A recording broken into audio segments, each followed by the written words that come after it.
太魔幻了！南海那边水炮还在喷，结果家里的油轮竟然给菲律宾送温暖去了。26万桶柴油啊，直接运抵马尼拉。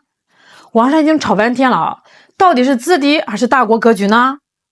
那一边呢是恨铁不成钢的愤怒，一边是冷血到极点的算计。大家好，我是小懒。今天这期视频说实话，我写稿的时候，我这心里面也跟翻了五味瓶似的，不是个滋味儿。为啥呢？因为这两天出了一招极其魔幻，甚至让无数中国网民直呼看不懂、受不了的操作。那咱们平时看新闻南海那边是什么画风呢？对峙、水炮、抗议，各种狠话满天飞尤其是菲律宾那位小马克思那简直是把碰瓷当成了日结工。今天呢派条炮船来晃悠，明天呢派架飞机来挑衅。可是就在中东局势乱成一锅粥，霍尔木兹海峡被一把锁焊死这个节骨眼上一条极其硬核的财经消息传出来，中国向菲律宾和越南出口了总计36万桶的油料，其中向菲律宾运送了超过26万桶柴油，向越南运送了约10万桶燃料。这个消息一出来好家伙，国内的互联网上简直炸雷了，大家伙第一反应都是拍大腿，甚至想摔手机。搞什么鬼菲律宾天天在黄岩岛、仁爱礁给我们龇牙咧嘴的，我们不趁机断他的粮就算客气了，还给他雪中送炭送油去，这不是自己花钱买砖头，回头让人拍自个儿脑门吗？我看了一下大概呢是分成了两拨人，谁也说服不了谁。第一波叫恨铁不成钢派，这派网友占大多数，情绪是非常的激愤的。他们的观点很朴素，你菲律宾既然要当美国的马前卒，既然要在南海搞事情，那你就是敌人。对待敌人咱们就得有秋风扫落叶的狠劲儿。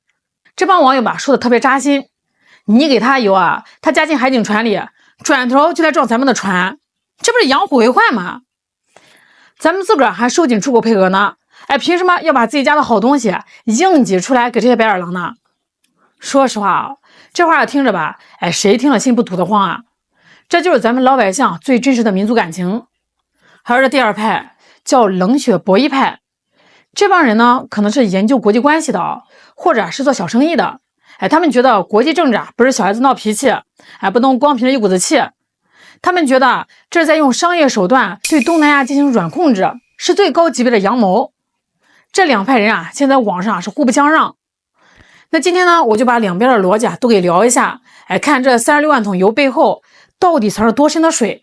再看为什么卖油之前得先看菲律宾和越南它现在惨成什么样子了。菲律宾现在的处境用4个字形容就是火烧眉毛。不久前这马克思政府已经迫不及待的宣布，因为燃料严重短缺，菲律宾进入了国家紧急状态。这个不是闹着玩的菲律宾官方自己掏了底儿，他们目前全国储存的油料满打满算最多呢只能够支撑45天呢。大家想想45天是什么概念？也就是1个半月。1个半月以后要是油还没进来，菲律宾会发生什么呢？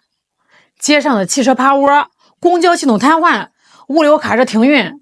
那没有物流，这超市就没有菜没有柴油，发电厂就得停机，紧接着就是大面积的停电，整个国家的经济运转瞬间就会像拔了插座机器一样彻底死火。到时候你别说去南海碰瓷了，老百姓为了抢一口饭，抢一点油，国内呢就得掀成一锅粥。面对这种绝境马克思政府开始一系列让人啼笑皆非的求生操作。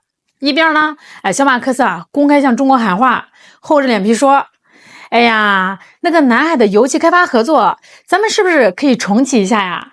我觉得中菲两国的关系正在重启呢。你听到这话前两天刚派船来搞事情，转眼就说要合作开发，这变脸的速度四川的变脸大师看了都得直呼内行。那另外一边呢，菲律宾也没忘他美国干爹，他们急吼吼的向美国发出申请，请求美国给个豁免权，让他们可以去买那些受美国制裁国家的石油，好保住国内能源供应。但是求人不如求己远水解不了近火。美国自己现在为中东的事情正焦头烂额呢，哪有空管你菲律宾的油箱满不满？同样难受还有越南越南的情况比菲律宾稍微好一点，但是也没好到哪里去。制造业呢需要大量的柴油，现在供应也紧张了。越南人比较聪明他们转头给日本的首相高市早苗写了封求救信，希望能从日本弄点能源援助。但是问题来了，在这个节骨眼上，全世界都在抢油，谁能帮？谁愿意帮啊？日本自己也是个缺油的岛国，自身难保，拿什么救越南呢？美国呢，离得108000里，就算想给运费呢，也得把菲律宾的底裤扒光。看来看去环顾四周，真正有能力、有现货、离得近还能立马发货的，只有中国。这个时候，最关键的信息点来了，大家千万不要以为中国给他们供油，是因为咱们家里的油多的没地方放了。事实恰恰相反，关注能源市场的朋友应该知道，就在今年的3月份，受这个中东局势的波及，那为了保障咱们国内的能源安全，中国官方也出手收紧了柴油、汽油等燃料的出口配额。说白了，咱们自己也在勒紧裤腰带呢，在囤积粮食过冬。换句话说中国这次给这个菲律宾和越南的油，不是多到用不完才施舍的，而是在资源也极其紧张的情况下，从咱们自己的配额里硬挤出来的。26万桶给菲律宾，10万桶给越南，总计是36万桶。那说实话对于一个国家一年的消耗量来说，36万桶呢，真算不上什么天文数字。但是在菲律宾只剩45天存油，快被憋死在这个卡脖子时刻，这36万桶油，那就是救命的速效救心丸啊！咱们自个儿都在勒紧裤腰带，结果呢，却给那个天天挑事的菲律宾挤出来26万桶救命油，这就是大伙愤怒的根源。咱们的善意换来的往往不是对方的感激，而是变本加厉的挑衅。这种以德报怨的做法，在很多人看来就是对南海一线战士们的不负责任。那好了，说完愤怒的一面咱们再换个视角，看看那些支撑出口的人是怎么算账的。他们认为这是带着极其明确、极其高明的政策考量。很多人觉得，菲律宾要是经济崩溃了，社会动荡了，咱们应该看笑话才对。但现实的经济学不是这么运作的。中国和东盟互为最大的贸易伙伴，咱们的产业链是深度绑定在一起的。你想想，如果菲律宾或者越南真的因为能源断绝，导致社会大乱了，工厂停工，会发生什么呢？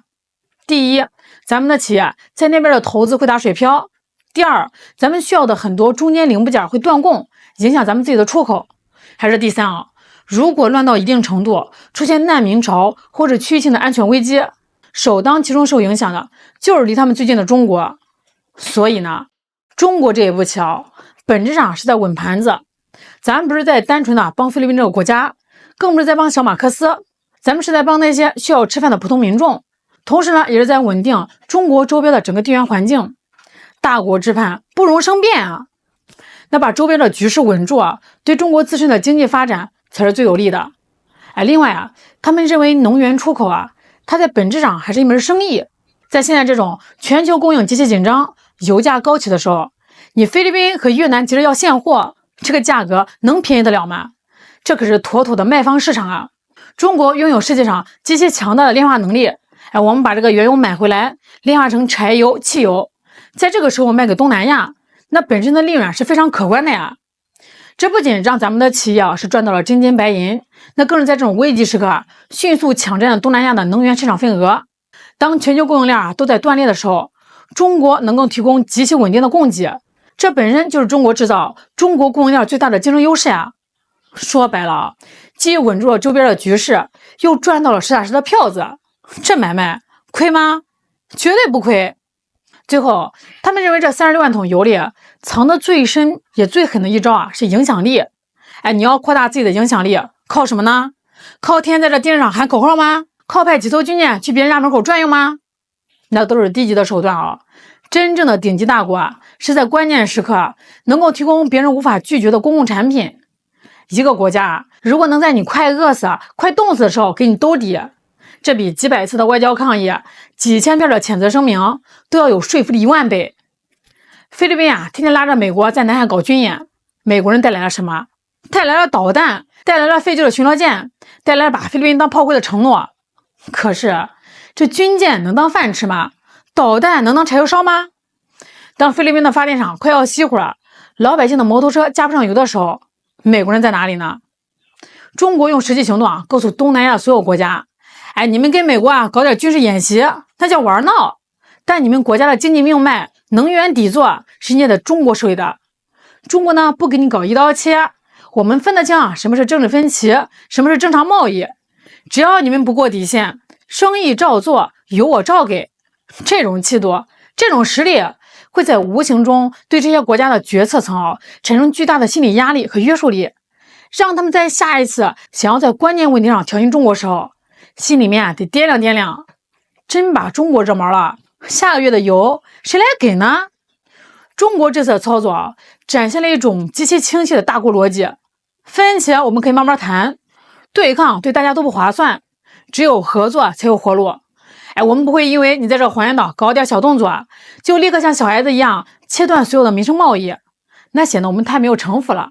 但是如果你拿了我们的油加在你的海警船上，回头还要蹬鼻子上脸，继续得寸进尺挑衅，那对不起那可能面临的就是零供应、出口管制和彻底的断血。